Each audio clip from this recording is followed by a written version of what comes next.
Allahu Akbar, Allahu Akbar. Maagang nagtipon sa Melvin Jones Grandstand sa Baguio City ang mga kapatid nating Muslim para magdasal. Ito sa kanilang pagdiriwang ng Eid al-Adha o Feast of Sacrifice. Isa ang pamilya ni Jamalaya sa mga dumalo. Mahalaga raw ito, lalo pat ang Eid al-Adha ay itinuturing na pangalawa sa pinakamahalagang kaganapan sa kalendaryo ng Islam.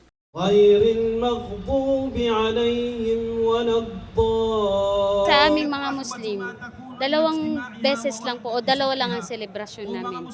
Una ay yung pagkatapos ng Ramadan. Yun yung magfa-fasting kami ng tatlong pung araw. Pagkatapos nun ay mag-celebrate kami. At ito naman ay ang ikasampung araw ng pagpasok ng month ng Dhul-Hijjah, which means yung mga nag-Hajj pilgrims, nandun sila ngayon sa Saudi. At ito ay hindi lang simpleng araw sa amin. Ito araw ng pagbibigayan, araw ng pagtitipon-tipon, at araw ng pagmamahal. Ang Eid al-Adha, hudyat din ng pagtatapos ng taunang Hajj o Islamic pilgrimage sa Mecca.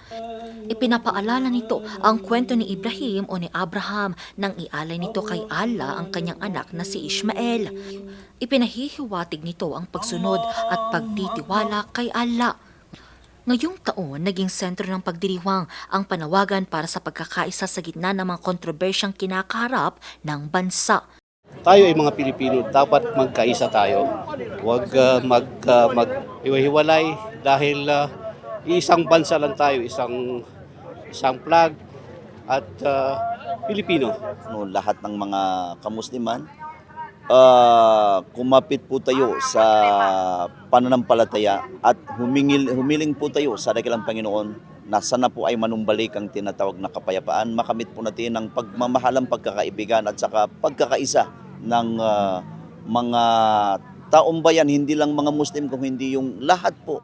ذكرى سيذكر من يخشى. Nasa 5,000 mga Muslim sa Baguio City ang sabay-sabay na nagdasal bilang bahagi ng 5-day obligatory prayer.